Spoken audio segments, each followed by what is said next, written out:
the stiff truth.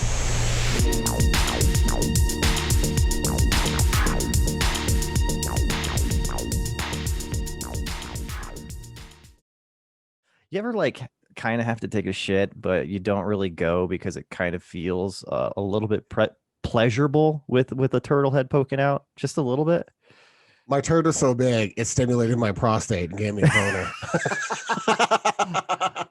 You laugh, but it happens sometimes, and I don't know whether or not to be ashamed or not. So I mean, let's just take it from there. Just embrace it, man. It's all about the little things. Life is too short, my friend. I do have to enjoy the little things, and having to almost take a shit and the comfortable, pleasurable experience I get from my nether regions is it's something special. It is something special. You better lay off that cheese, Dad. You know it messes with your stomach. Don't worry about this, son. I'm working on something special. Good things come to those who wait and eat a little bit of cheese. That's true. This is true. Anyways, that's all I got for you, bud. I mean, I figured that might help out a little bit. It makes me feel good every morning, and then I go ahead and I do the ritual after that. So, well, welcome to the Stiff Truth. I am Bob West, and I am here with bad boy Scotty Casanova, fresh off his recent suspension. Oh my God, I haven't heard that in a while. What's that from? That's from Beer Fest. Oh yeah, that's right. That's true. But you're absolutely right. It feels like sorry, not Beer Fest. Basketball. Yes, yeah. I remember it now. But you're absolutely right. It feels like it's been forever since we've done this little routine, Bob. I missed you last week, and I'm sure everybody was extremely upset that there wasn't a new show coming out. But oh well. I mean, if I'm assuming nobody really knows, but I took some time off. It was much needed 10-year anniversary. I believe you had an anniversary too last week as well. Went out to Reno and chilled for 4 or 5 days. Just chilled with me and Jamie. It was super nice, super relaxing, super rejuvenating, and we're back in action. I love it. Nice. Like the day after you left, I saw an article pop up that said, woman found in Reno in Reno, Lake Tahoe. And I was just like, oh shit, Scott, what did you do out there? Well, that's the kind of trip it was. You know what I mean? I really, really needed to, be able to be by myself. And that was the way we kicked it off is dropping the wife off and Lake Tahoe and then going to Reno by myself. We went out there for a nice vacation, but both of us came back. So I don't think either of our plans really worked. Oh my goodness. Well, what's been going on with you, man? I mean, we haven't chatted in a while. I mean, be quite honest. So many things happened in the last 2 weeks since we've done a show. Last Thursday, I kept up the occasional Bob falls down the stairs thing, which we have talked about before in the show. Everything okay?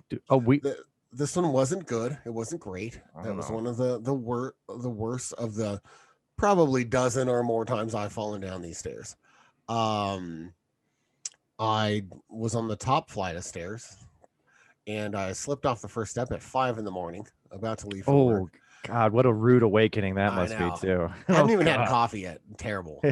And so I slip off. I didn't have a hand to grab the rail because I was holding, a cell phone and my gym clothes and all this. And I'm going down the stairs, slipped off, I fall square on my ass and slide down to the landing. And immediately I just knew something was bad. So I've bruised or cracked my tailbone or something. Sorry, I don't mean to laugh. But immediately I knew something was bad.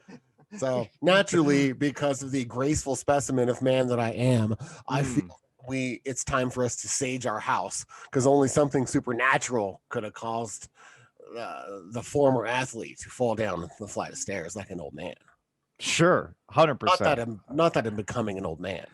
No. Of course, Yeah, your foundation, you're solid as a rock. Nobody can. I don't see you making a mistake like that beyond the point that it now has been multiple times that you've fallen down the stairs. Correct. So there's got to be some kind of something is there in the house, and you might need to exercise that shit. And we're not talking about physically you exercising, although you have stepped that up a little bit to help out with this. But exercise the demons, so to speak. Right? Yeah. A little bit. So now I'm gonna have to go say some like incantations and some juju and spread my sage smoke all over the house and get very very native with it. I'm in a little group, I guess you could say. I know a couple of priests, is all I'm saying. Do you want me to send one over to the house? Maybe he can help out. It's not really what he specializes in, so keep your children away. But he can help out. Funny that you went there because you beat me to it. Oh, that is what he said, but that's okay. By no means do we think that all priests molest children. Not all of them. Yeah. What is it? It's the bad priests that give the good priest a bad name or something like that. I don't know how it goes, but we can switch gears a little bit there. Whatever. Hey, nobody hates a bad priest worse than a good priest. That's true. This is true. It's like, this is not what I signed up for. Thanks a lot, fella. Jesus Christ. Well, hey, speaking of people wearing robes, okay, maybe monks do that more than priests or whatnot, dude. But let's talk about as people are calling her now, the confirmation of ACB, my homegirl, Amy Coney Barrett. We talked about this. I'm just gonna call her AB. AB? Okay. Yeah, just because she hasn't killed, several people yet. She doesn't deserve the infamy of having 3 titles yet. No. Only arrested presumed serial killers awaiting trial need their middle names involved. I don't know. Maybe it's not her middle name. Maybe it's a maiden name, a hyphen name. I don't know. I just know it's just not American. I'm gonna go with Amy Barrett first and last. Keep it real. Okay, yeah, we'll wait to add the middle name until after she overturns Roe v. Wade. Then she'll maybe get that credibility. But until then, just AB on Bob's end. I like that. I like ACB. Sounds cool. She won't overturn Roe v. Wade.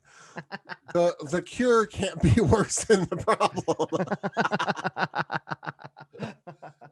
Oh man. Just to mix it all up in here. I did watch the hearings. I have no life. But I did watch a lot of the hearings, more than I'm proud to admit. And, Jesus. It's kind of moot because whoever Trump nominated was getting just hammered through no matter what. It didn't matter. Sure. I told you before the show she could walk in and like shoot one of her kids in the face before the hearing and she'd still get nominated through. Well, Bob, really just to highlight what you're saying there, that makes sense. When you have half a dozen kids, you can get rid of one and it's like, collateral damage, got to break a couple eggs and make an omelet kind of thing. She still has 6 others. So I can see how that's no big deal for this kind of thing. I got you 100%. No, so the weird thing about the whole hearings was most judges, ever since pretty much our RGB in 93, she pretty much set the precedent for how judges respond to congressional hearings for confirmation. Mm-hmm. She basically started the whole I will not indicate or give any hints to my positions on hypotheticals or potential future cases, current cases, past cases that I didn't judge on, yada yada yada. The one thing that RGB really went off on and did explain her position was indeed abortion and women's rights. But sure, going into that, she was a well-known, advocate and everybody knew where she stood. You know what I mean? Right. I mean, that's kind of the reason she was nominated. So she did speak on that, but that's about it. Everything else she didn't speak on. And so the questions are always, how religious or conservative or whatever is Amy Barrett, and will that affect her judgment on the court? And I don't see it personally, just from her history, how she answered the questions, how intelligent she was. She could recall cases just off the top of her head. Very, very bright person. Um, but I don't see that she would really involve personal feelings, because if she was, then she's a shitty judge. I really do think she's going to weigh everything directly to the literal verbiage of law against a case. Now, I think she's probably very, very, very conservative and old school, where she's more of a read the law as it was written 100 years ago kind of a gal, which is, interesting, but that's kind of the originalist, right? Type of judge. Sure. So I don't think she's going to like wreck shit. I don't think she's going to be dishonest or let her religion kind of get into her decisions. I don't think that she's going to be huge on reaching back 50 years of established, precedent and law, and start digging up all this old shit like everyone, the fear mongering, everyone thinks so. So you don't really see her popping in after confirmations like, yo, what's up? This is ACB here to wreck shit. Give me that coat hanger and come over here, girl. Let me take care of that. No, nothing.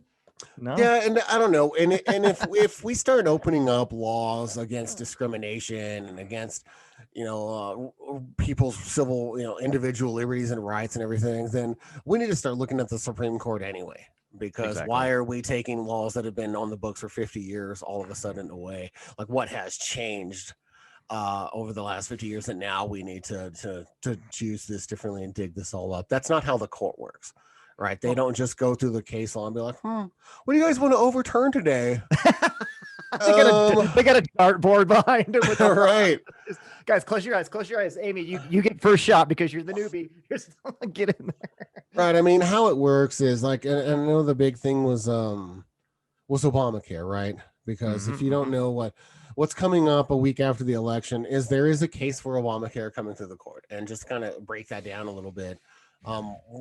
Texas is saying, well, since Congress slashed the penalties, the $1,500 per person for not having insurance, since Congress took that away and that was removed from this, then the whole law, all of it, is illegal, illegitimate, unconstitutional.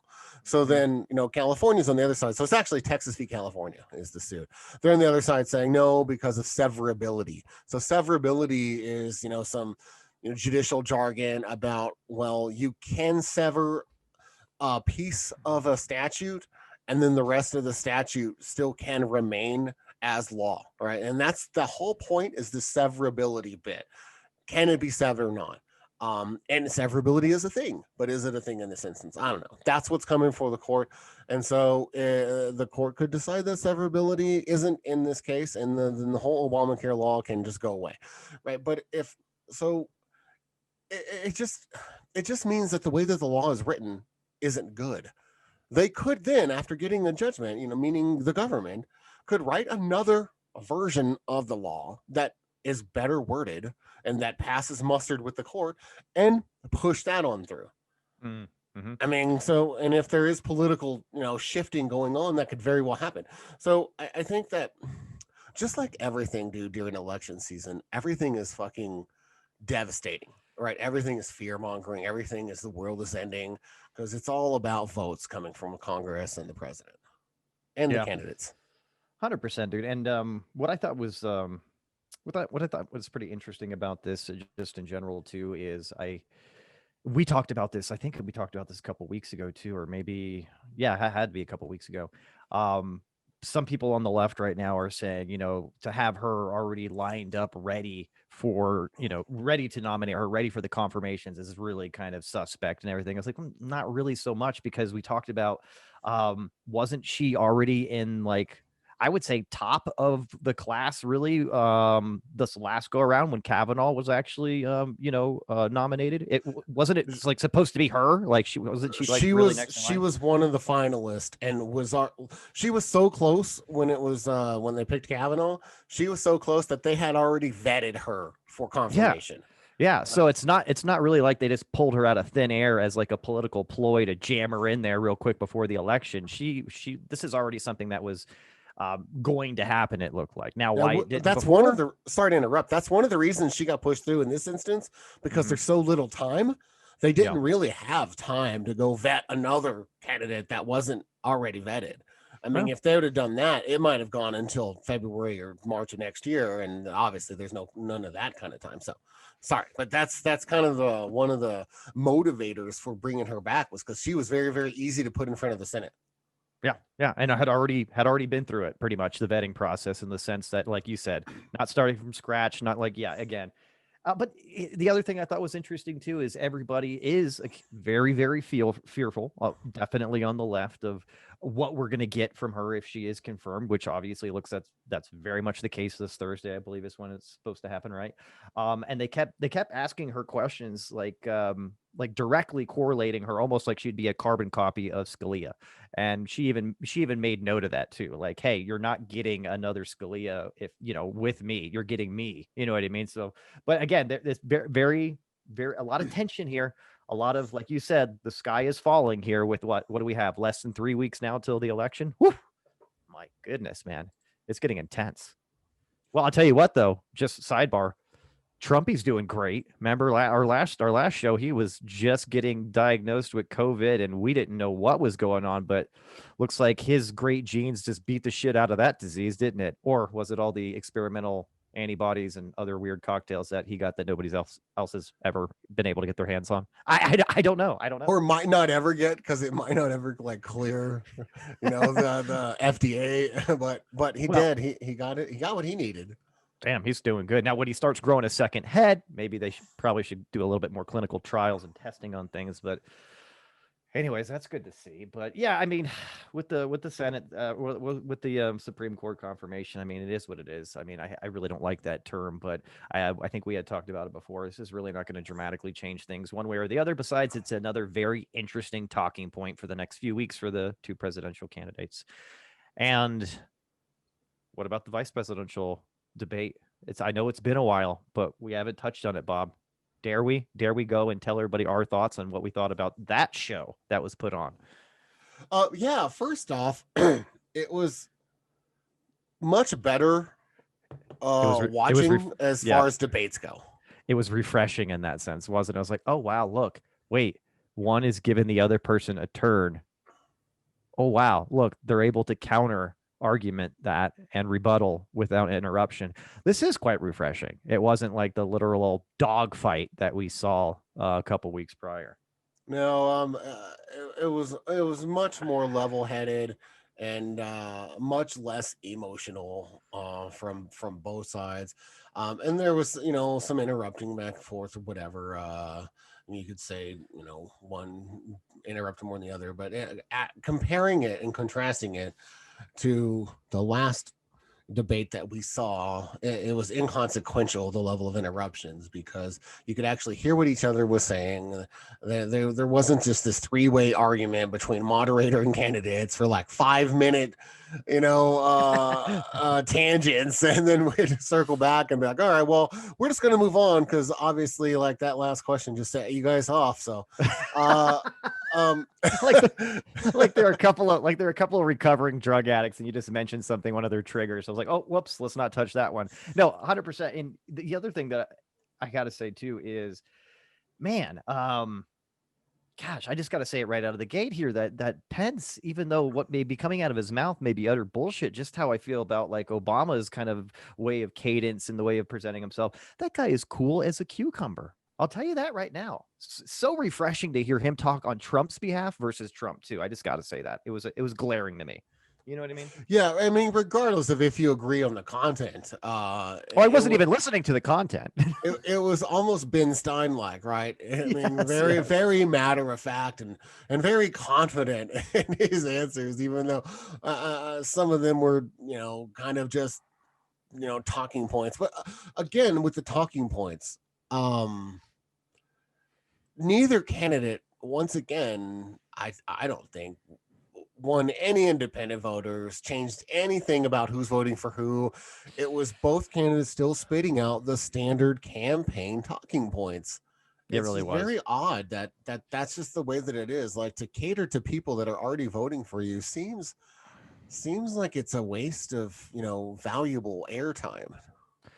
I'll tell you this though, and I agree with you 110%. Watching that, and I did watch like some analysis after the debate on a couple of different news outlets to see what people had thought. And obviously you have a lot of people going in there left leaning saying, well, Kamala Harris really showed him not to fuck with, her. She's a badass. I'm talking, Joe, don't interrupt me, that kind of stuff. You flip the side to the other partisan, and then you've got, well, obviously, Pence, won this hands down because, the only thing that, and I'll agree with this a little bit, not in the sense that Pence wants hands down, but Kamala Harris's job was not really to go in there and win a debate. I mean, I hate to say that, but that wasn't her job. Her job being the vice presidential candidate, that really beyond her little blurb, we'll talk about it in the primaries, because she was the least liked candidate, was just that, to reverse that. You know what I mean? Like, hey, people don't like you. They don't find you genuine. They didn't like you during the primaries at all. That's why you were the lowest on the list. You need to go in here and show people that you're likable, that you're genuine. And what that will carry over to, and a lot of independents and undecided, is that you are trustworthy and they can get behind you. Because let's face it, like you just said, not only did they not sway a lot of people, but at this point in the game, especially in this polarizing of an election, you're not really getting a lot of people right now that are looking to make decisions on people's stances. I think because of the dry rhetoric and no really new shit being presented, people kind of know where they stand, even if they're not going to say it. They are now looking for the emotional vote. You know what I mean? Or that's what people are looking for. They're looking to take my vote emotionally. How do you present yourself? I may not agree. I'm completely undecided about these people, but you know what? That person seems like a very legit, genuine person, trustworthy. I can get behind them. And that's where I agree with the right kind of commentary, that she did not do a good job in that respect. The scowls, the face making, and shit like that. It made her seem even more callous and more condescending than I thought she was before, in the grand scheme of things. So I think they both kind of missed the mark there. And again, like you said, Pence didn't really present anything new. He just kind of kept talking in the campaign circles, So there's that.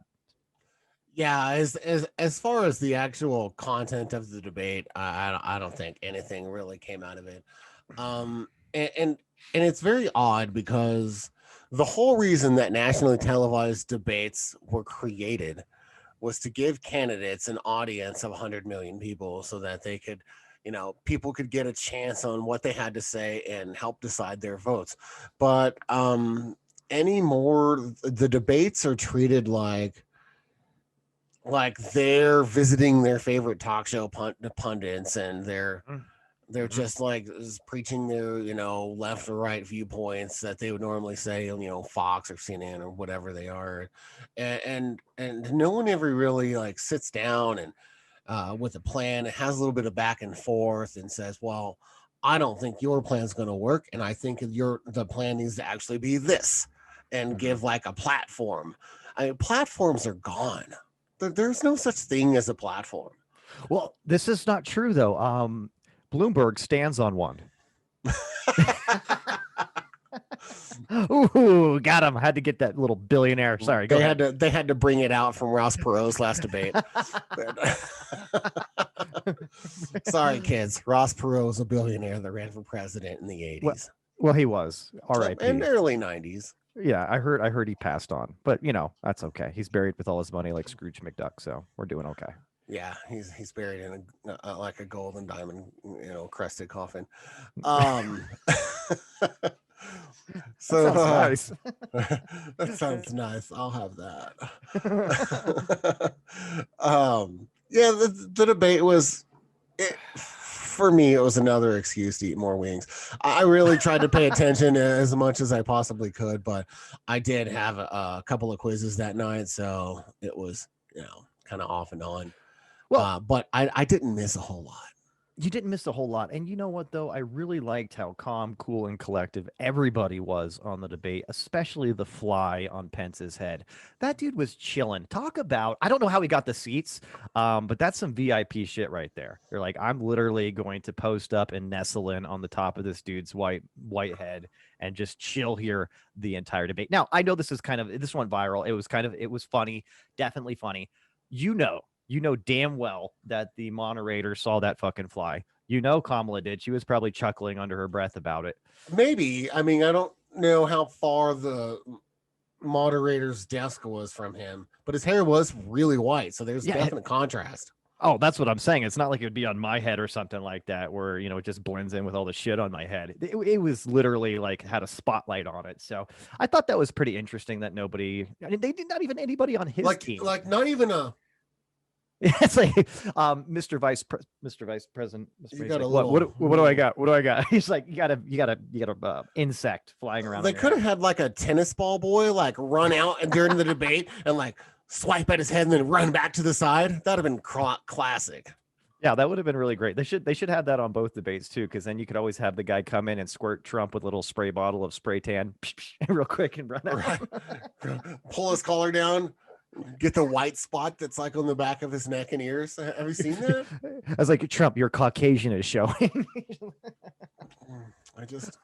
I don't understand. I just don't understand the makeup thing.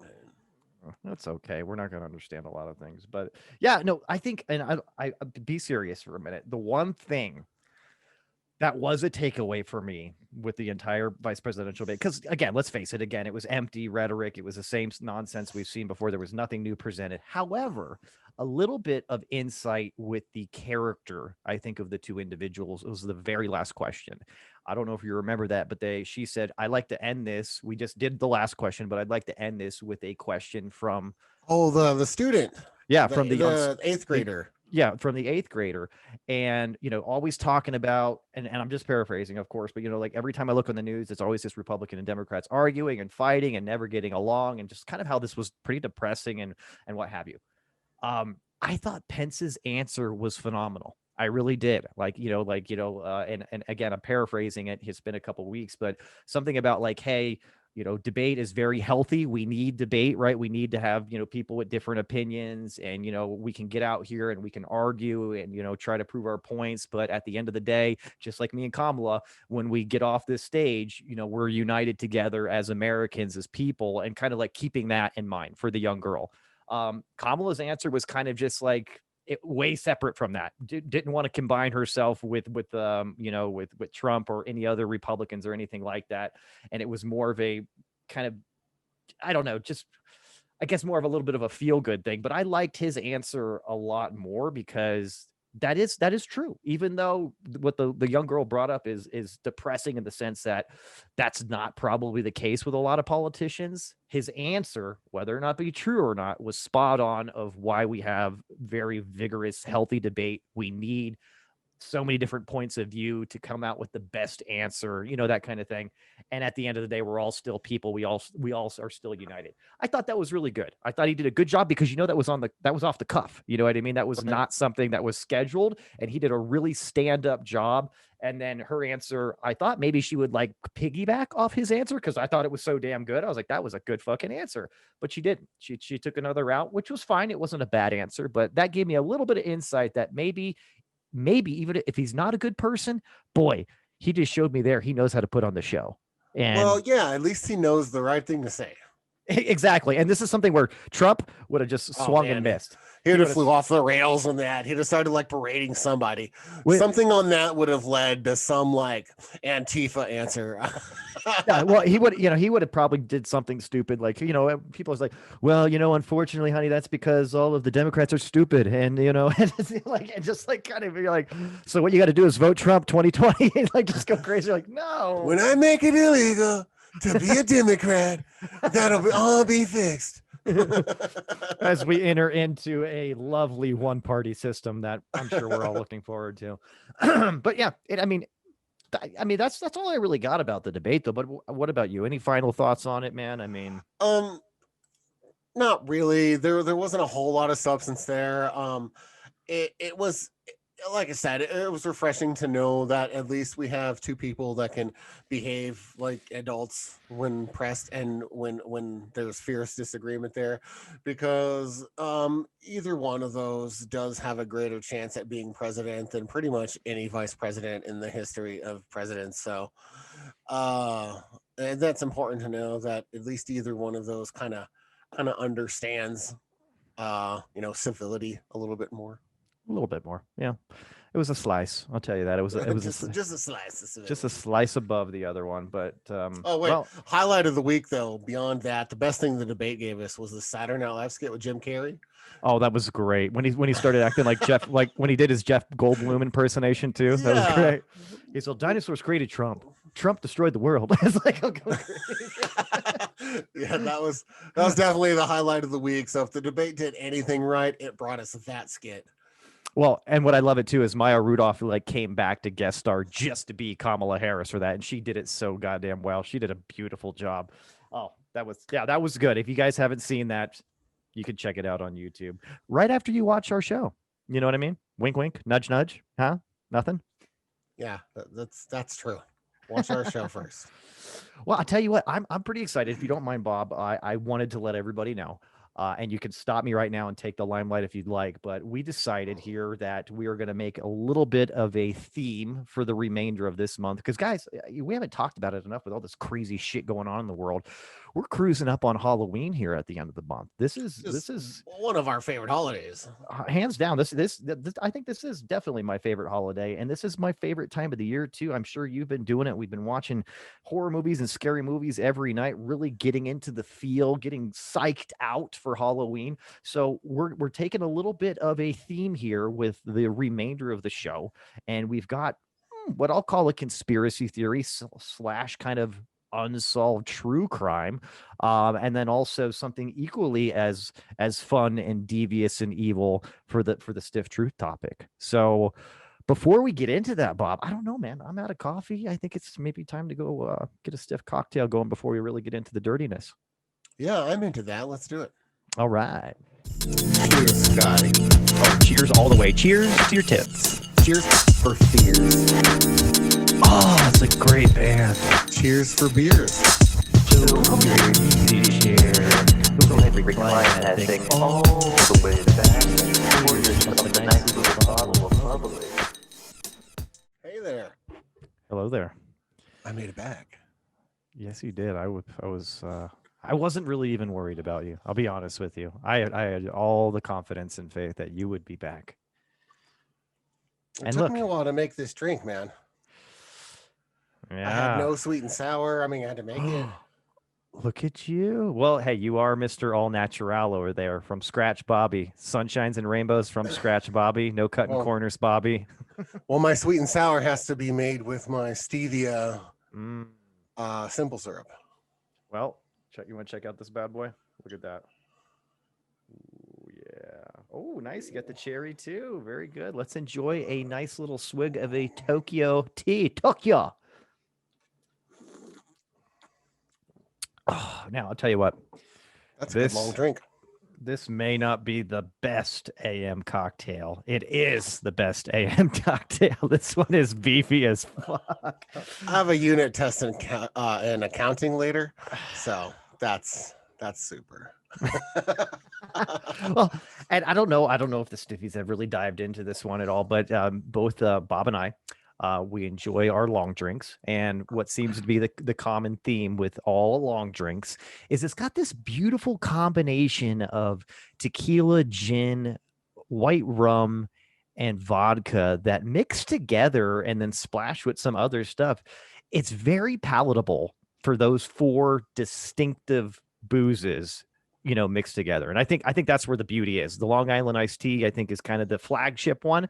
But I think this one's got a little bit more balls, considering not only does it have, a half ounce of gin, vodka, rum, and tequila as per usual. But if you go specifically by the recipe, you're also going to throw in equal parts of triple sec and melon liqueur, aka Midori, and then top that shit off with some sweet and sour and shake that shit up. Did you get a vigorous shake in there? I know I Oh did. yeah, it was a good at least 20 to 30 seconds. Hey, did you by the way, now I know his name or whatever. I was able to find Steve the bartender. Like I love that guy. He's great. Oh, He's our mate from down under. he is. We like his recipes. He's a good And, bartender. and we've said it before. God, he's got some masterful shaking technique, doesn't he? Masterful, dude. He gets that thing and just the up and down, up and down. He even looks and smiles at the camera. He knows what he's doing. He knows what he's got. He's got it going on over there with that shake. Sound like so thanks, Steve, for the recipe. Although Steve doesn't like to have triple sec, he likes to just replace it all with lemon or melon liqueur, and he added a little bit of simple syrup at the end because he didn't like the finished taste. So hey, to each their own. I mean, Steve can do that. We can't do that, but Steve can do that all he wants. He can change the drinks, and it's still very valid. Good for Steve. Yeah, and Tokyo tea. So if you're ever at a bar and you need one that's gonna be pretty refreshing and get you kick started, that's a good one. That is a good one. I'd say you could start off at one of these and then probably just finish out the night with a couple of beers or something like that and be okay. Still be able to make it home without blacking out. Because if you have multiple ones of the Tokyo tea, you might get into some trouble. Who knows what you're going to do after that, is all I'm saying. You'll definitely be needing an Uber if you Yeah. partake in several of these. Well, I think if you do several in a row, I think what would happen is you literally just skip the picking up chick zone and go straight to belligerent. You know what I mean? Yeah, and that's dangerous. It would greatly diminish the time frame of that window. Because like midway through your second drink, you'd be like there, but then by the time you finish your second drink, you'd be past it. Yeah, and then when you're calling for the third one because you need another one after when you get past that zone, then you're just in the I'm sloppy. I can barely, Then it's like the guy on Beer Fest. You want a little slap and pickle? He's like, hey, look at you sexy motherfucker. That's right. A little slap and tickle after the third one. Oh my goodness. Well, Bob, excited to chat about this. This is really I love this kind of stuff, especially when you've got true crime, like a legit true story, and then you've got the paranormal hooked onto it there, which could be bullshit or not. We'll discuss it with the Lutzes and everything. But today, guys, we're going to be talking about the true, well, mostly true story. Some of it could be fabricated as you get later on, but the real deal behind the Amityville horror, the Amityville just debacle. As you can tell for the YouTubers. Yeah, we're both getting down with it. Does it look like this house has fucking eyes? You know what I mean?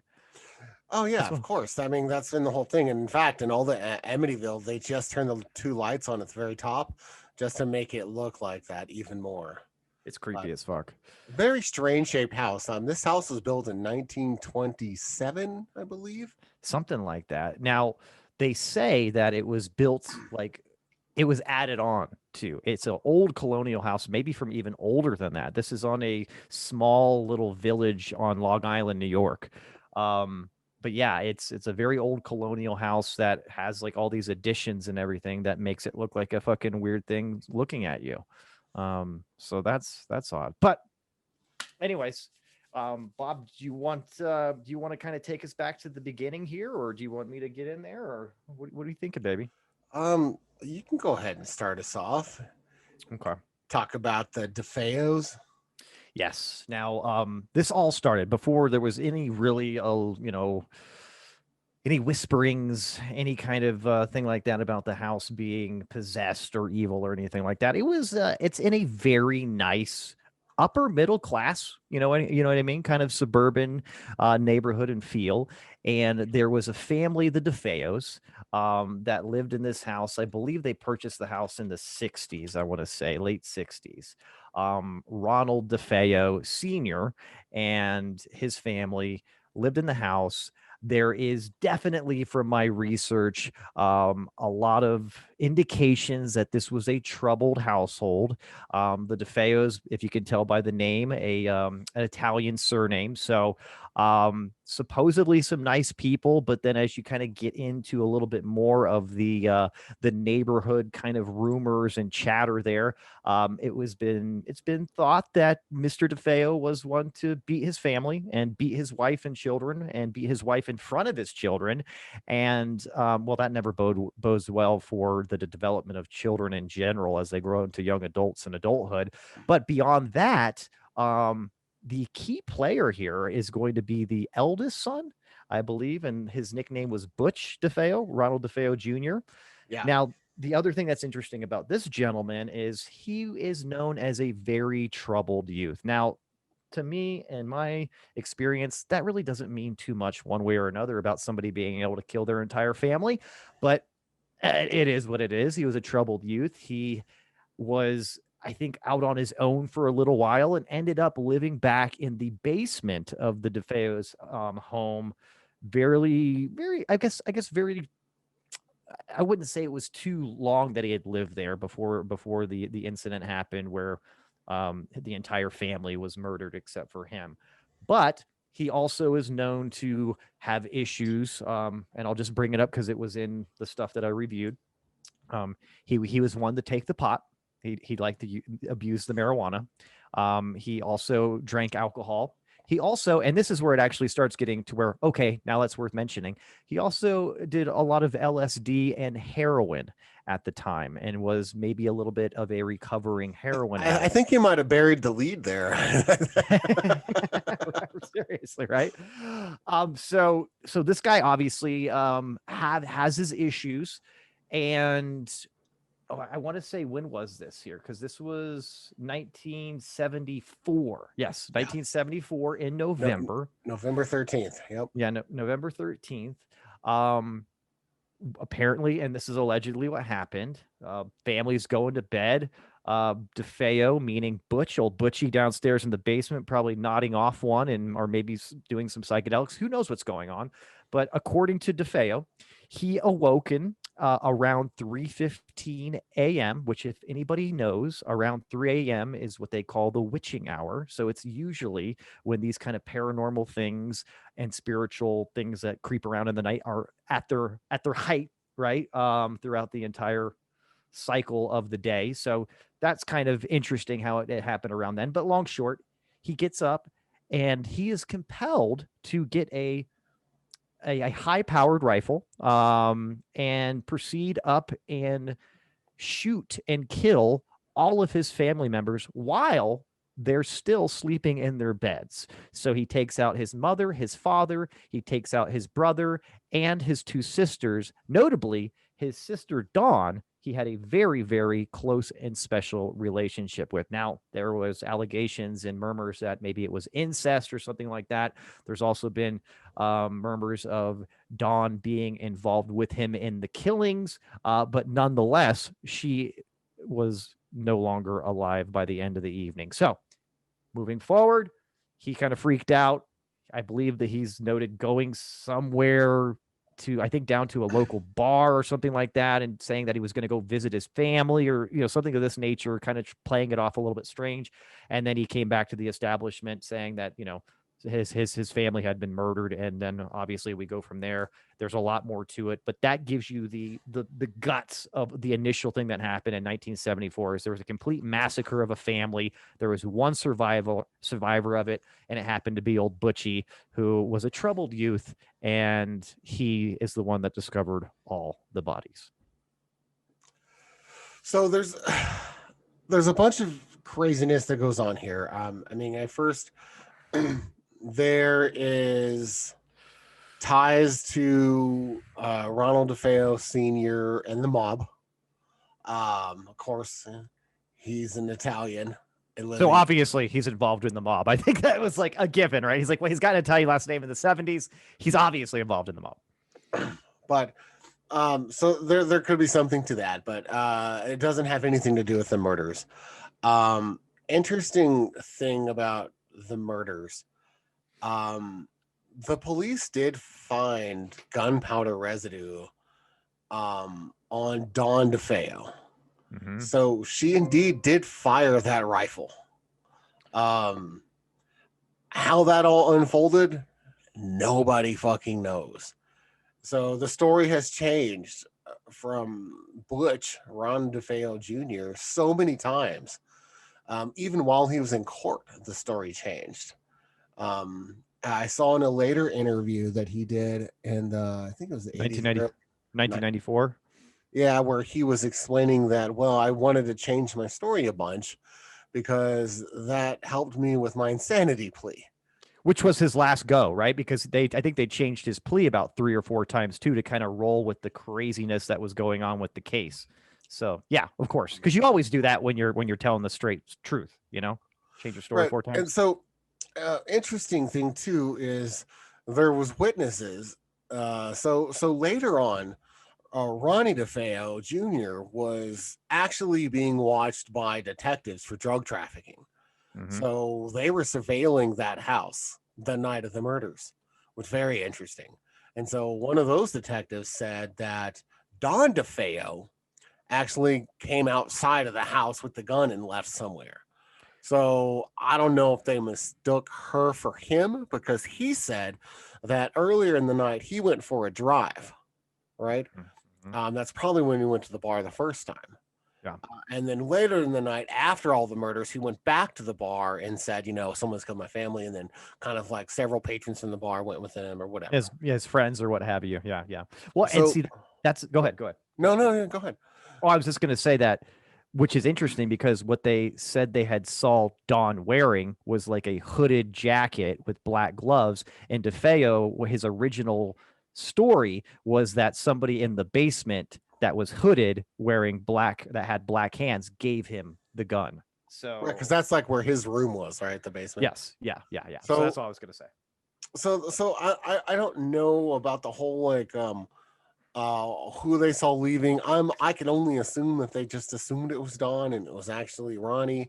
I don't know, but it's very hard to tell because this dude obviously has a level of psychosis that keeps him from being able to just tell the truth. Right. Maybe he was so fucked up he doesn't know the truth.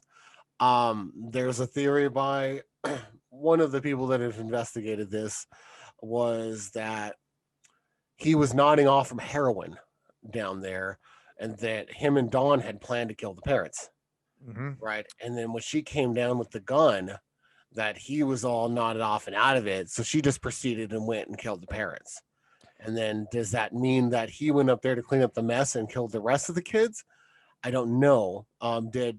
Did she kill the little sister that Ronnie says she was totally jealous of for some reason, and then he got upset and killed the rest of the family, and then her? I don't know. That's where the lines are all blurred. The only facts that is known is that those 2 kids, and in kids, let's clear this up a little bit. Ronnie DeFeo was 23 years old and Don was 18 years old. Like in my household, we'd have been living, somewhere else. Sure. What are these guys? Vietnamese? They have like 3 generations of people living in this house. I don't really know. Boy. But there was like 4 damn grown-ups living in this house, and like 2 of them, murdered people in some fashion. But we don't know the true story because there was only one survivor. But all we do know for a fact is that Don indeed did fire that gun. Yes, that was proven. This is definitely fact, and this is one of the other really sad things about DNA testing not being dialed in at this time, because it really could have probably helped sure things up with what really happened a little bit more and a lot quicker. But yeah, I watched something else a long time ago about this, and it was all from the police investigative standpoint. And there was just so many things that were very odd about it. And regardless, one of the things that you brought up makes a lot of sense. And again, hey, we're going to do this tomorrow night. That works him up. You know what I mean? Meaning Don talking to Butch. Yeah, we're going to do this. We're going to fucking handle mom and dad. We're going to take those pricks out. They're always beating mom and beating us. Screw this shit. We're going to off these guys. You down? You down? Okay, we're doing this tomorrow. Then, of course, the nerves get to him. He's an addict. What does he do? A little too much. He's over there nodding off. Like, Butch, come on. Come on, dude. Look at you're sloppy. You can't even stand up. I'll go handle business here. And then, by chance, I think they were only supposed to kill the parents. Then even just the dad. yeah. And then got out of hand. And then old Butchie comes to a little bit as things get really escalated. He's like, hey, why did you kill our sister? You know what? I'm going to have to take you out now because that was totally messed up. So there's that whole angle too.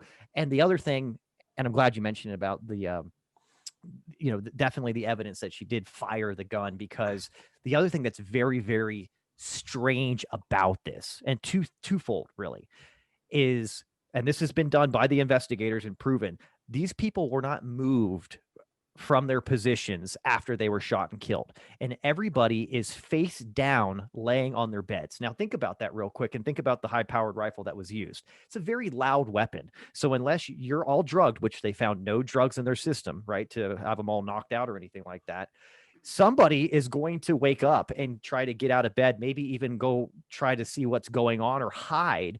But yet everybody was in their beds, killed the way they were when they were sleeping, face down.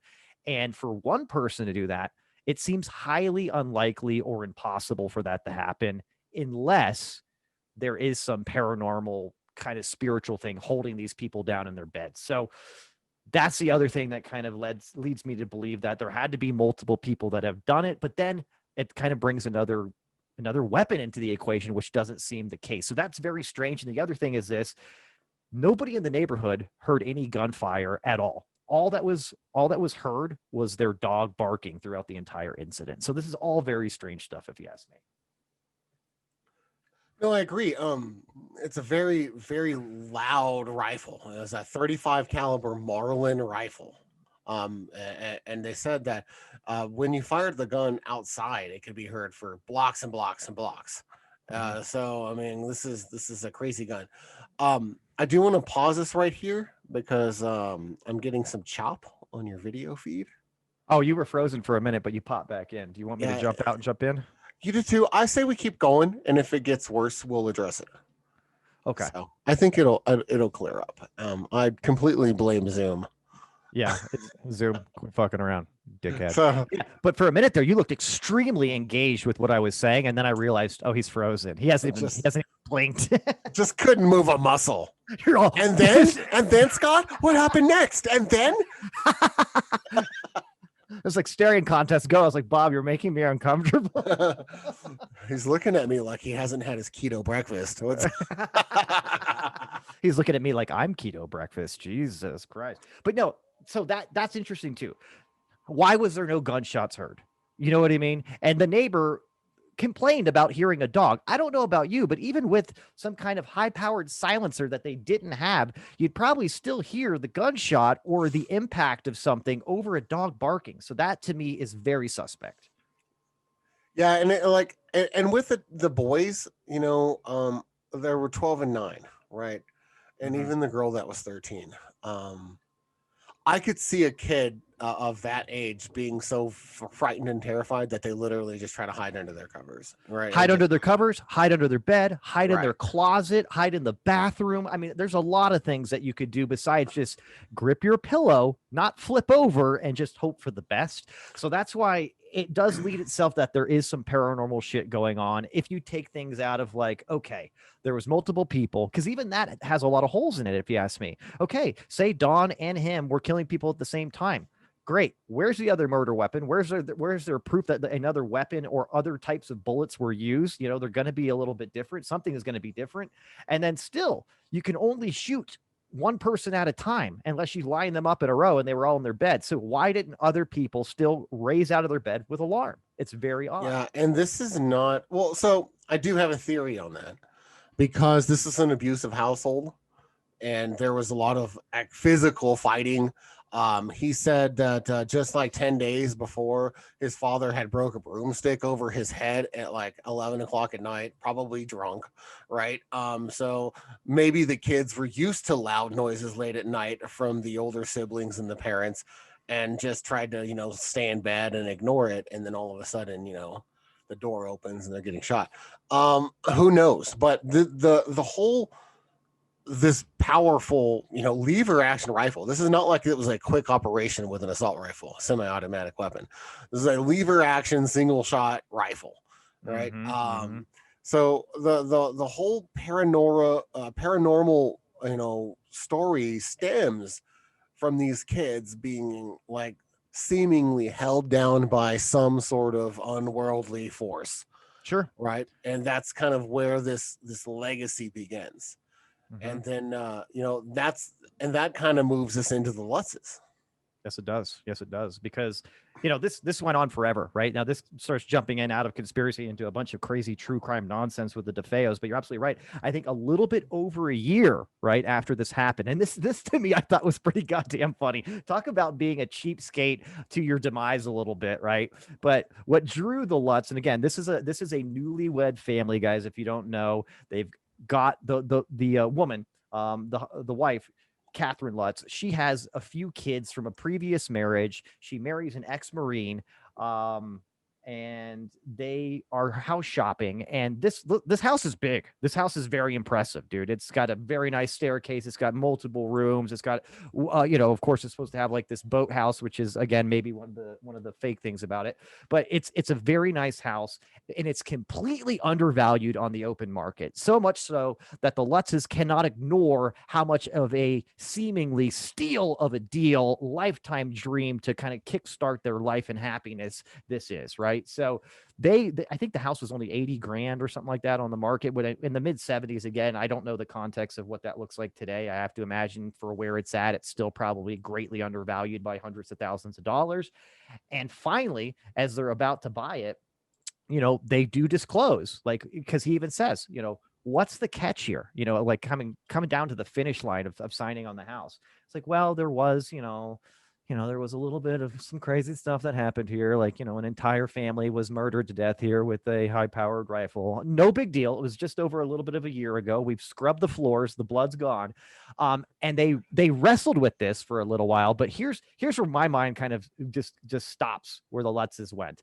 When I hear that, I'm not a very superstitious guy, but I'm not about to live in a house that is freshly killed like that. I mean, less than a year, a little bit over a year, a whole family slaughtered in the house. None of the locals will touch it. And here I am just going to walk in and buy the house and act like that never happened and move on with my life. No, not going to be me. I'm going to keep shopping for real estate, my friend. I'm going to look for a legitimate good deal, not something that's potentially a house that's buried on an ancient Indian burial ground or something like that. But I don't know. That's just me, dude. But there's obviously, with this 28 days that they were there before they were forced out, allegedly, kind of leads me to believe that this could be one of those things where they're full of shit, what they said they saw, because it was a lot of paranormal stuff, or this really did happen because of what happened there, or maybe previous stuff, and they got the blunt end of it and learned their lesson and moved out. Bob, you. So there's two things. First, I would never move my family into a murder house like that to save like a couple $100 a month on my mortgage. But Bob, you could turn that couple $100 around and, play the market that much more. I mean, you'd be in a great position. If you're buying it for like a business opportunity to like film crazy shit for TikTok and shit there, okay, I could see that. But to actually like move your children into that, no, I just couldn't see that. Now, having said that, it's a beautiful home. Like it is really just a beautiful home. It's a colonial home. It's a house that it's the white picket fence type house that any father or mother would love to move their family into, and it's the American dream kind of house. I mean, I looked for this house on the real estate market, right? I looked at it on Zillow first. I went to Zillow. Yeah, you're welcome, Zillow. All 45 of our listeners are now plugged. I typed in the new address because a couple owners ago actually requested a change of address for this house because it was so famous. So they didn't want no 112 Ocean Avenue anymore? No, now it's 108 Ocean Avenue. Well, that'll throw everybody for a loop. They'll never know. Completely. So they mixed it all up, right? So this house, it's a 3-story house with a basement. So 4 levels of this house. From the looks of it, they don't actually list it anywhere. But it looks to be about a 3,500 square foot house or something. A huge house. It's a big house. Yeah. So interesting thing, when I looked at it at Zillow, it's blurred out. Like when you go to look on Zillow, like the only picture it has, it shows its neighbors, but then that house is blurred out. So I would imagine there was a cease and desist or some legalities going on there. So then I was like, fine, let's do Redfin, which is, the rich man Zillow. So, so I go to Redfin. Same thing. This house is blurred out. So I'm like, fine. Where else can I find it? I finally found the thing on Realtor.com. You can actually look at 108 Ocean Avenue, Amityville, New York, and you can find this house. It shows 12 pictures. They're all of the outside of the house. No inside pics of this house. It doesn't list the square footage on there. Very, very clandestine listing of this house, right? But just kind of to add more allure and intrigue to this house. Even to this day, there's still a lot of ambiguity and cloak and dagger with this house. I don't know if the intention from the Lutzes was to do all of this. I don't know if they were that entrepreneurial. Maybe this is not a cheap house. So, well, and let's look at how smart they were with their money coming in. I mean, I don't know. I get what you're saying, but I also think it's pretty interesting that literally these people, and again, it's not a grand thing of money because the writer of the book and the movie from the late 70s made a lot more money, but they made a cool $250,000 from this little 28-day experiment. Which in 73 or 74 is a fantastical amount of money. Especially for just acting allegedly that your house is possessed and there's like crazy, weird paranormal shit happening. Now, with that being said, they do claim, and again, this is totally hearsay. You only get it from them. You know what I mean? And there's like one priest or whatever that was a friend of the DeFeo's that went in there. And again, kind of just hearsay with him, but that he went into one of the rooms and, it was all flies everywhere and felt like really bad juju in the room where the two boys were killed or what have you. Told him not to go in there. They turned it into a sewing room and this kind of shit. But there was all kinds of strange things that happened there. And it seemed like... Do we know whose room that was? I don't. I saw it in the documentary or several different documentaries. I saw that there was the room that the Lutzes even brought in a priest to bless the home when they moved in. Yeah. To get bad juju. See, if you have to do that when you move into a new house, no bueno, dude. No bueno at all. That's not cool. Real? It's like, hey, so we just closed on a house. Now we got to get a priest to come in and bless it and get the bad demons out of here before we set up shop. Come on, bro. And plus, you need to get like more bilateral with your spiritualism. Bring in a shaman, bring in a priest, bring in like a whoever, cover different aspects of religions and just slam it all with all kinds of different multicultural blessings. You know what? Spot on there, Bob. Let's not be short-sighted or narrow-minded here to think that all evil entities are Christian-based entities that are, that's not going to work. We need to run the gamut here. If you're an altar boy. Well, that's why the priest got chased out real quick. But no, it is very interesting. And then it seemed to me, this is what I thought was pretty crazy though. And this, again, it's from Lutz himself.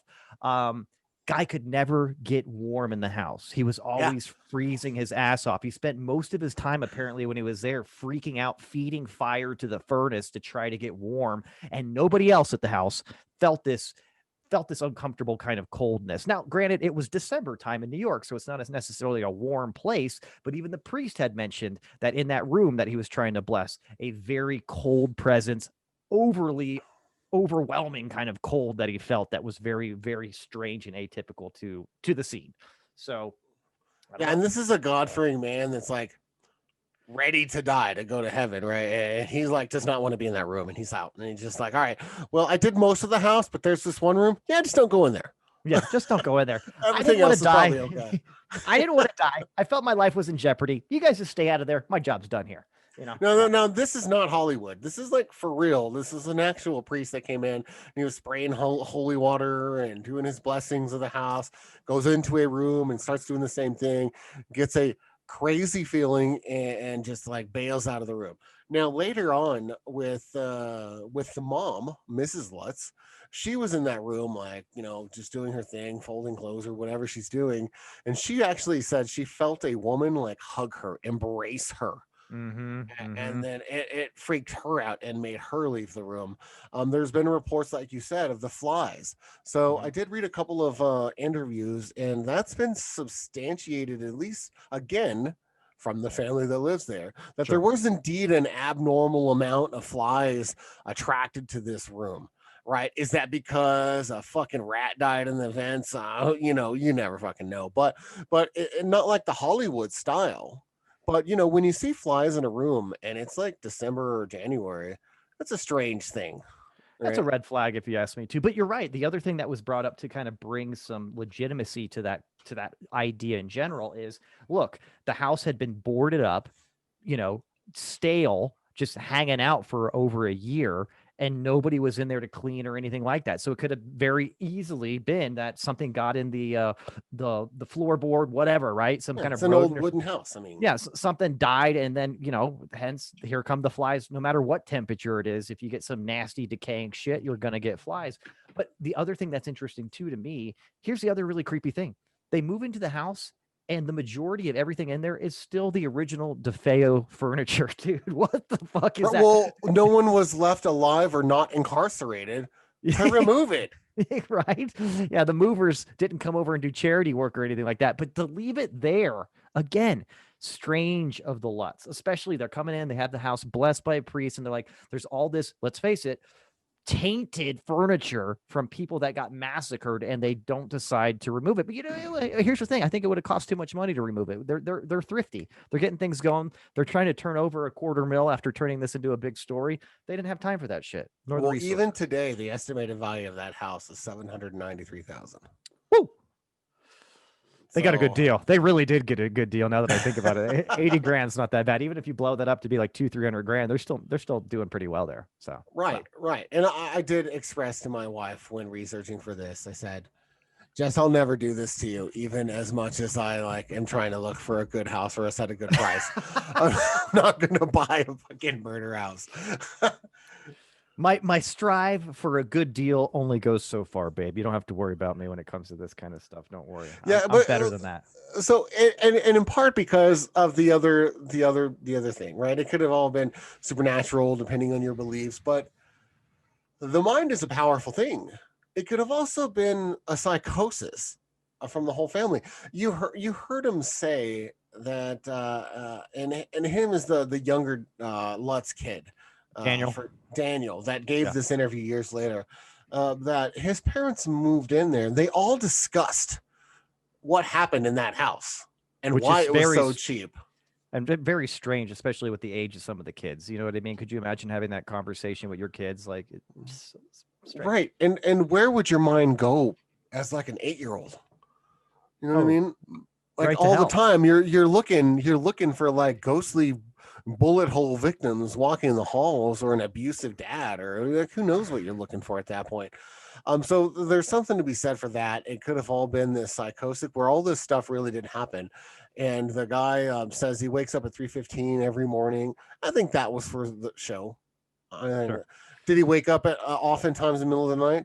Well, yeah, but I mean, you're a dad. I'm a dad. I wake up oftentimes in the middle of the night. Did I hear something? I'm going to go walk the house just in case. Right. Well, you know, with my prostate, I get up multiple times during the night and take a piss. 3:15 just happens to be a normal time to get up. But here's the other thing too. That's I don't care what anybody says. They're like, oh, well, that's obvious. He woke up at 3:15. That's the same time that DeFeo got up to kill his family. That was public knowledge already. You know what I mean? That was in the newspapers. That was written in his statement that he got up at that time. So to be able to mimic that for, again, just to kind of keep it going, you know, and make this something that could be a moneymaker, I could see very easily how you can make that up right out of the gate. So yeah, and if 207 turns into 3:15, plus if you got up a couple of times and it was around 3, and then you got up a few more times, the human mind has an easy way, just like, it's usually around 3, right? Because if something happens a couple of times, then obviously it happens every time or all the time. And that's just the way humans are. Right. They associate that. I think he only got up twice, actually. He got up once at 2:45 and once at 3:30. So he just did a little bit of a, what's the average there? And boom, bam, we got 3:15, you know? So there's that. Right. Well, it's just not a big deal, as, you know, like I said, as a dad, occasionally, a couple times a week, probably, I get up and think I hear something in the middle of my slumber, and I go downstairs and I patrol the house, check the kids, check all the doors, go back to bed. It's just kind of the way I am, especially during the pandemic. I think it's been a little bit more heightened, but I just figured, you know, all dads are probably like that. Inherent duty to patrol the safety of the family in your dwelling, right? Especially when you're living in a freshly made murder house. You never know what's going to be happening there. You got to Right. keep an eye on things. So Yeah, I wouldn't be able to have a deep, solid REM sleep every night either. no, not with dude. Any type of noise would like get me up, like pissing and shitting myself and grabbing for a firearm. You know what I mean? Be like, what's going on now? But I struggle with this, so it is hard. It's one of those things where I would like to, in a perfect world, believe that all of the stuff that they encountered completely factual from their standpoint, and this is just a fucked up, tainted house. Maybe because of what happened with the DeFeo's, or maybe even pre that, right? You know what I mean? Maybe there was some evil entities and spirits and demons that just controlled this place, and it was somebody like Ronnie DeFeo Jr. that was a little bit off, that needed a little bit of help, that just interacted with the spirits the right way, and this happened, and then the Lutzes interacted with it in a different way, and everybody went their separate directions. But Right. I do think it's interesting. Within a couple of years, there's a movie, there's a book. These guys have royalties from it. I mean, it happened very quickly. And this also happened, what we have to keep in mind for kind of debunking things. This is right in the wake of Exorcist coming out on the scene. And Oh, yeah, sure. this being at the forefront of entertainment and people's minds in general is this just craze right now in the mid 70s of this kind of idea, this story, the paranormal, good versus evil, and having it on the big screen. So it was almost like this story came out in the perfect time as well for it to blow up. So there's that. Yeah, The Exorcist came out the year before. Yeah, that's pretty convenient too, if you ask me. So you know what I mean? So Yeah, and like I said, if you look up the house is fucking beautiful. If you didn't know that it was a murder house, there's all kinds of things associated with it. I mean, any person would be like, yeah, that's a badass house. I'd live there. Don't live there. don't do it. One thing I can't find, though, is I can't find anything that predates the DeFeo's as far as like people. And I can't find really much on anything that postdates the Lutzes. Yeah, I did hear there was another family that moved in there after the Lutz, but you don't really have any detail on who they were, what they experienced, if they experienced anything, and same thing with pre-DeFeo's as well too. I think it's very interesting because there was obviously residents on both ends of the timeline there.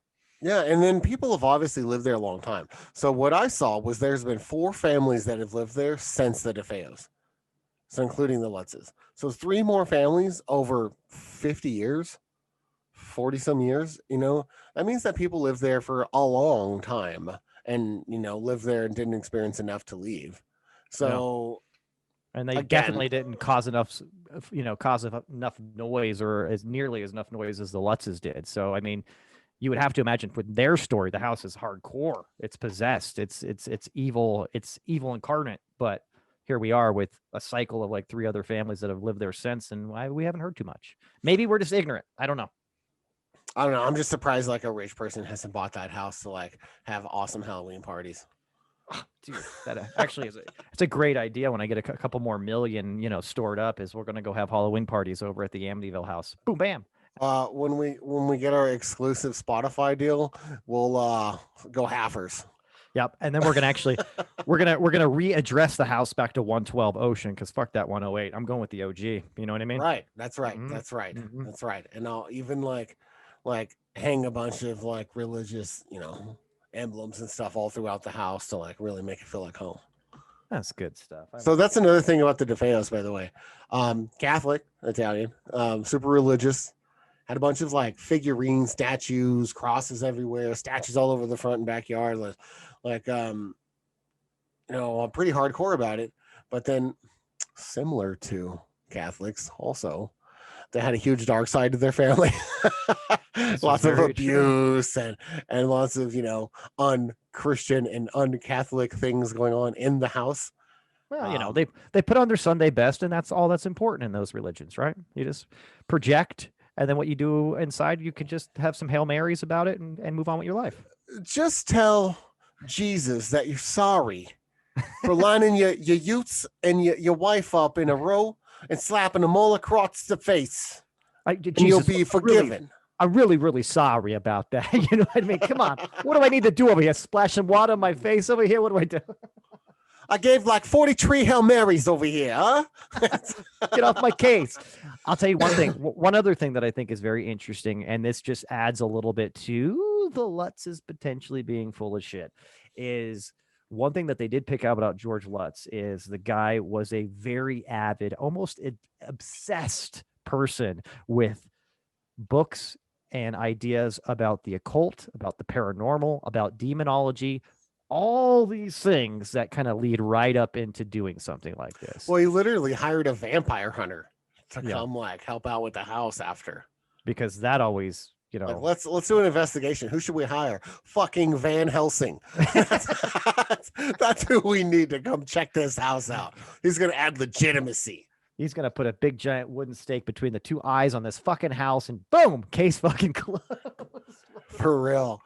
So there was definitely something off with the Lutzes. And like I said, since none of the families after that have made any big stink about anything, I have to say that they're full of shit. Now, having said all that, if I were the mayor of said village in Long Island and a murder happened like that, I would go ahead and have the city buy the property, tear the fucking house down, and make it like a park memorial or something.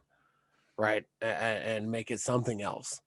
We call it the DeFeo Family Massacre Memorial. You know what I mean? Something where we just kind of bury the truth altogether. Right, and just call it something else. Make it a memorial. Make it something.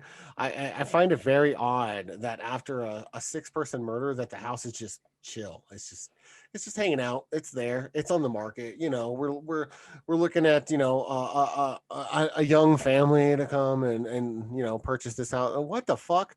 Who would live in a house where 6 people got murdered at the same time on the same night? And look, in the back row, Lutz is all. I'll do it. Right. Wait. That sounds fucked up. How much you asking for it? And his wife is like, "We'll do it." Now, Bob was just he was just illustrating that Catherine Lutz was giving fellatio to George during this time when they were in the back row. Yes, in the back row. Well, and here's the other interesting thing. You're absolutely right about that, because one thing I know that the neighbors, and I'm sure this was a city uproar about this, is after the book and the movie came out in 1979. I don't know if you remember that. Like the neighbors, like there was fucking people parked like on his fucking lawn. There was people like circling the house trying to rip off. They hated it. Yeah, trying to rip off pieces of the house to take it home, dig up parts of the lawn. And this was a thing for years. So you have to imagine that the people probably were really pushing this up the ladder to people like the mayor and stuff like that. Get these people out of here. Do something with this damn house, because I can't even live my life, that next door neighbor. You know what I mean? So it is interesting. But hey, you know what? It also, let's face it, it brought in some tourism revenue to a little tiny village in Long Island. I could tell you this. If I lived at 110 Ocean Avenue in Amityville, I'd have like 20 Ring cameras on my house, and they'd all be facing that direction. Somebody's at your door, and it doesn't even show like who's at the front door. It just points right at the house. You're like, who is it over there? Who's over there? All right. Okay. It's just some apparition in a window or some cat over there or something. It just drives you crazy. Here, it's the pizza man. Okay, just leave that shit on the fucking mat and get the fuck out of here, bro. He's like, oh, I love that. Well, now why is there your ring on like your side wall of the north wall of your house by your window? Don't worry about that. Don't worry about that. Just keep your eyes on that house over there. If you hear anything weird, you keep your eyes on that house. That's all I'm saying. But yeah, that was This is really cool, man, because again, I think furthermore, the Lutzes could be completely full of shit. I think more and more leads me to believe that they are full of shit, and they capitalize, and good for them. If thinking about it, talk about some entrepreneurial spirit. If that's the case, they came in, they were a newlywed couple in the mid-70s and made a pretty fucking penny off of that house, and good for them. But beyond that, what happened with the DeFeo's, I think, is really the interesting part. I think analyzing those murders and really trying to understand what really happened there and how we'll probably never know is really that's really what gets me. I don't know about you, Bob, but that was a fun story. No, I love it, and I love Halloween. It's awesome because my 4-year-old is just like me, and Jess, she loves it. She loves getting scared. I've introduced her this year to the new Ghostbusters movie, Oh, I say sure. new. It came out in 2016 with the SNL cast members. Sure. Great movie as far as Ghostbusters go. Didn't get a lot of good reviews, but yeah, it's because we live in a misogynistic country. I thought it was a fantastic movie. My little one loves it. She's been watching it pretty much for like 3 days straight on repeat, just over Good and for over and her. over. I like She that. just loves it. She comes and tells me how scary the monster is and how it slimed her, and she's just all about it. We've already decorated our house. I'm designing a PVP because my front yard's kind of a hill down to the sidewalk. So I'm designing a PVP pipe so I can like put it down to the sidewalk. So when kids come by, I can social distance and just shoot candy down. I'm not expecting too many, but just in case kids come, I want to be accommodating because I fucking love this holiday.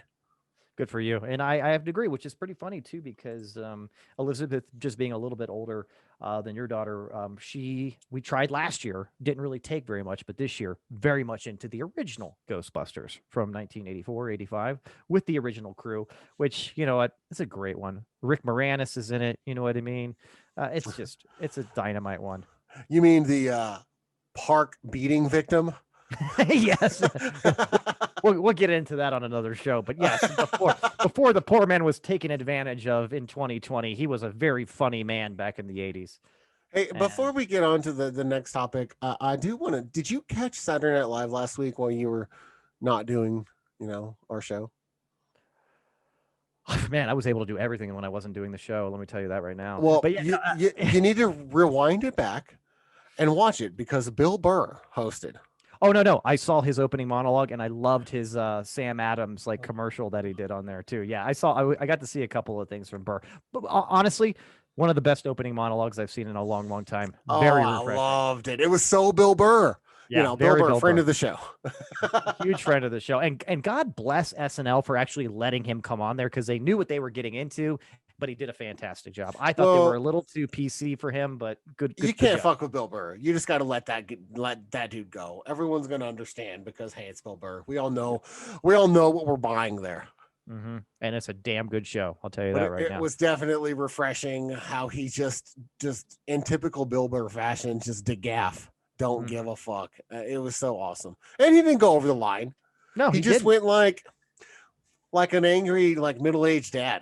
Yeah. That's right. He says some things that makes you gasp a little bit, and then he recovers from it nicely and ties it up in a nice little logical joke, not just being obscene for the sake of being obscene. He's a master of his craft. Great friend of the show, by the way, too. Thanks, Bill, for everything you've done for us. Yes, I'm mostly just keeping us grounded and keeping us from falling into the pussified culture of America. God bless you. Yes, sir. Stay strong. Absolutely. So sorry to go off on a tangent there. I just no. I'm never going to get upset about you interjecting with something that Bill Burr does masterfully perfect. If you see me keep looking over here, it's because the games are all starting and I had to check my fantasy lineup. So sorry about that. I'm really paying attention. I just, the season that I'm having, my luck, like 4 more people went to IR or something. So, it's okay. But yeah, no, getting into what we're keeping this into the scary Halloween theme. This is going to be a fun one. It's not going to be very lengthy, but that's okay. We wanted to really chat about, and I know this sounds kind of weird, guys, but what is either your go-to favorite or the best, most efficient, whatever you want to say, but what is the best murder weapon out there? Actual, not hypothetical, theoretical, or like paranormal. Whatever floats your goddamn boat. Get in there and think about this, guys. Like, everybody think like, okay, so if I was going to either defend myself from somebody murdering everybody in my house or be the antagonist, the murderer himself getting out there, what is your go-to weapon and why? Bob, kick us off here, bud. Well, so there's a few things. I'm always quite partial to the flamethrower. I think, and that goes back to ancient Greece, is like the Greeks invented the flamethrower and a form of napalm. So that's good to know. But it's really good to know that a human could be sitting there at some point and just figure, I really want to burn that guy to death over there, but he's really far away. How do I do this? I can't just strike a match, Adam.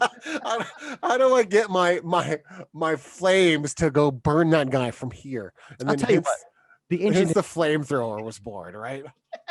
I love that. It's like somebody pondering, that guy's really a fucking piece of shit. I want to just melt his face right off, but I'm not close enough to like, here, let me rub 2 sticks together. Hold on, guy. Just stand there for a minute. Hold on.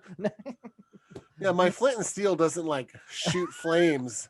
So the flamethrower is really nasty because it does instantly, covers you in napalm. And instantly, especially modern ones, it covers you in a gel that is on fire, and it really does just like incinerate you from the outside, so that you suffer this excruciating death for like the last 5 to 10 seconds of your life. Now, Bob, do you find comfort or satisfaction in people dying that way with excruciating pain? No, I was just kind of keeping in the spirit of things and figuring out what's one of the most gruesome ways to die at the hands of another. And then I went to, man, being burned alive sucks, but especially from projectile flames. So this has no way, shape, or form any kind of reflection on your character as a person, right? No, it's not any personal wishes. In fact, I'm kind of afraid of fire. Maybe that's why. It's funny. You guys can't see this if you're not watching YouTube. As Bob answers these questions, he's got this devious kind of smirk on his face. I'm not sure really what to think about it, but please continue, sir, because that seems like your favorite is the flamethrower. Yeah. So for person on person carnage, that's one of the most nasty, gruesome, overpowering ways to kill someone. There's some other runner-ups when we get into person-to-person stuff.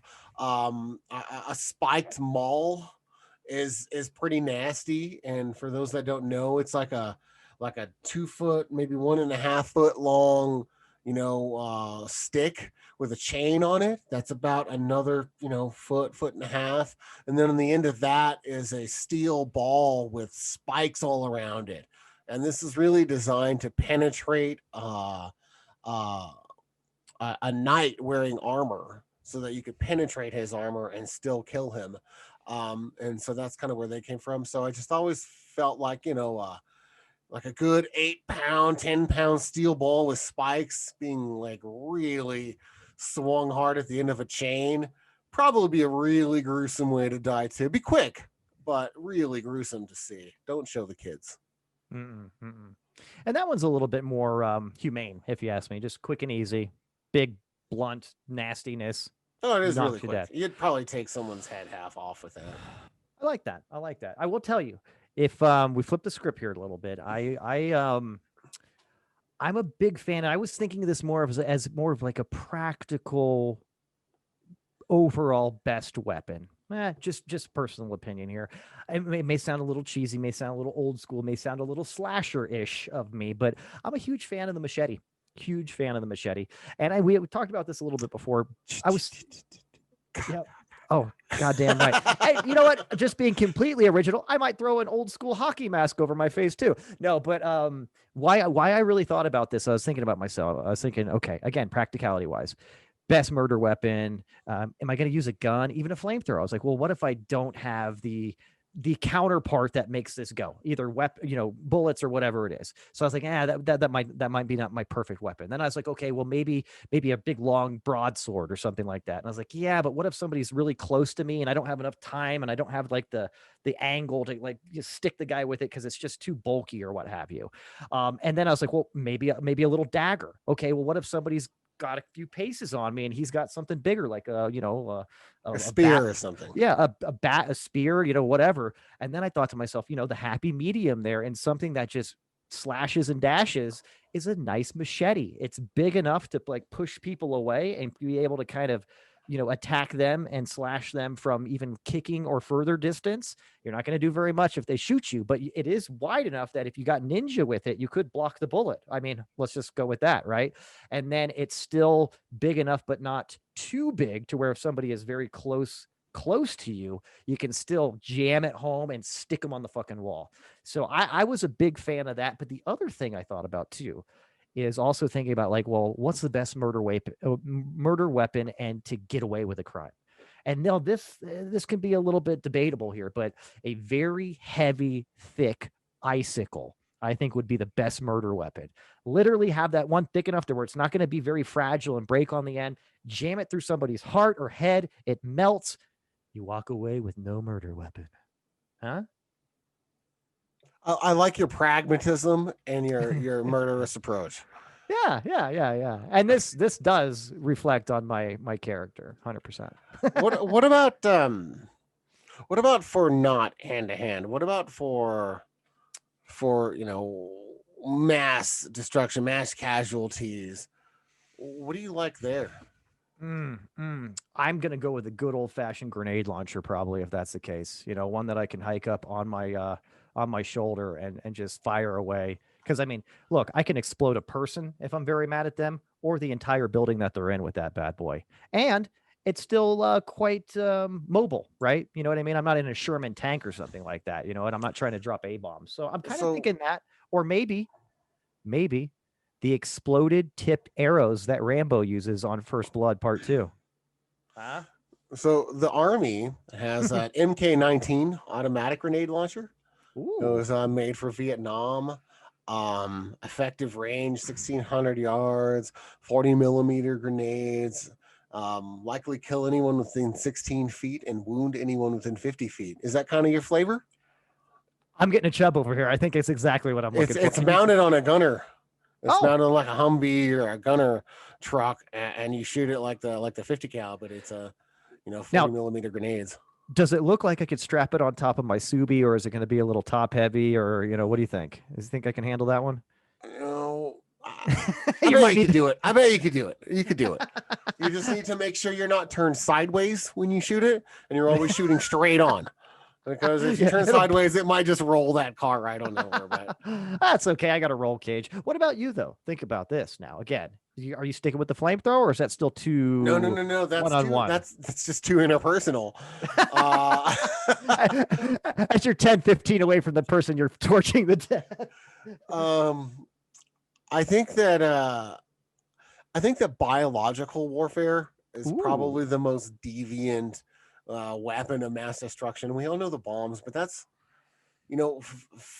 fairly quick, other than like the people around the blast that die from radiation. Obviously that sucks, but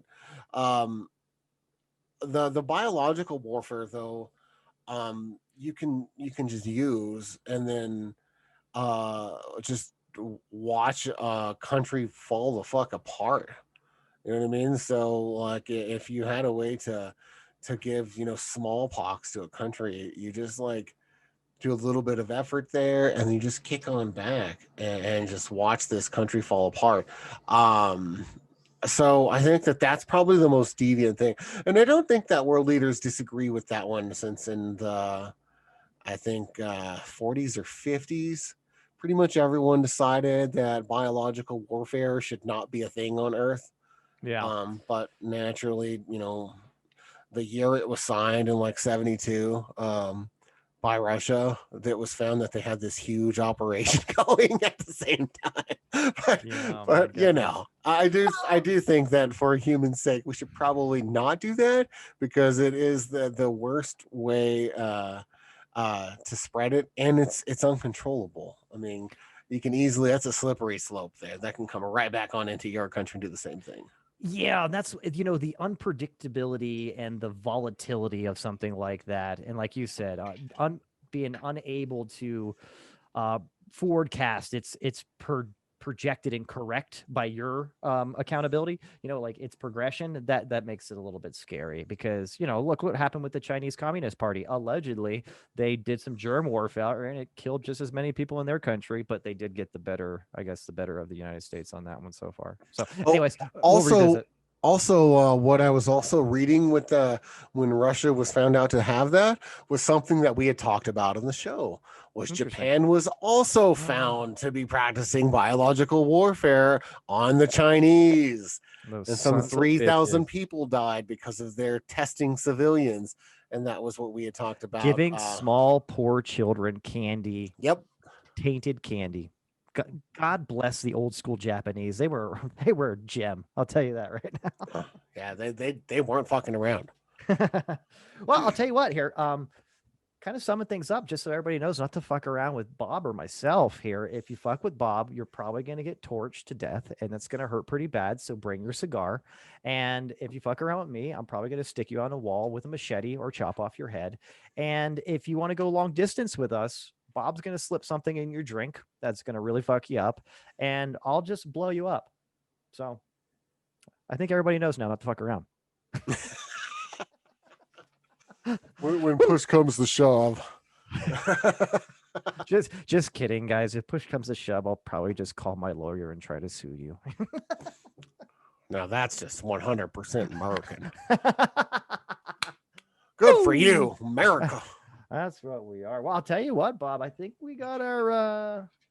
I think we're about done here, man. I mean, what are your thoughts here, bud? What a fun show. I want everyone to stay tuned over the next, couple of shows.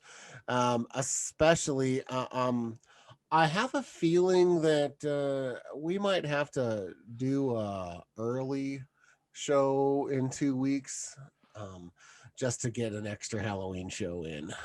I'm okay with that, Bob. I am totally okay with that. In fact, we can record on Halloween morning. Yeah, I think we should, because November 1st sounds pretty lame when you have an October 31st opportunity. Damn right. Damn right. So we'll be doing a couple more Halloween shows. So expect more ghouls and ghosts and weird, creepy stories from us, because we fucking love Halloween. And fuck you if you don't. That's your fault. Seriously, come correct. And don't come out here. Don't come at us with that bullshit, okay, about Christmas being the best holiday. Let's get out of here. Yeah, until you're like 13. Oh, Santa Claus is not real. Too soon? Oh man. So we gotta move on from that. But again, sorry about last week, everyone. We have a life, and after 35 weeks straight, we decided that we would treat our wives to a week of paying attention to them. Yeah. So, yeah, not making them watch documentaries and things about strange stuff just for 1 week. But now we're back. Right. So happy belated anniversary to our wives, our beautiful, talented wives. They really do drive the show. We just are puppets and faces. But the true talent lies back there. But off camera. Not like beneath me or something. But cat out of the bag. But again, we miss you guys. We miss doing the show. We're glad to be back. We'll have more shows coming up. Like and subscribe, yada yada yada. Most importantly, tell your friends what the best podcast is. Yeah, and then tell them about our show. Absolutely. Don't be dishonest. Get out there. Tell your friends. Tell your mom. Tell your mom's mom. Let's go. All right, Stiffies. We will see you next week. Take it easy, guys.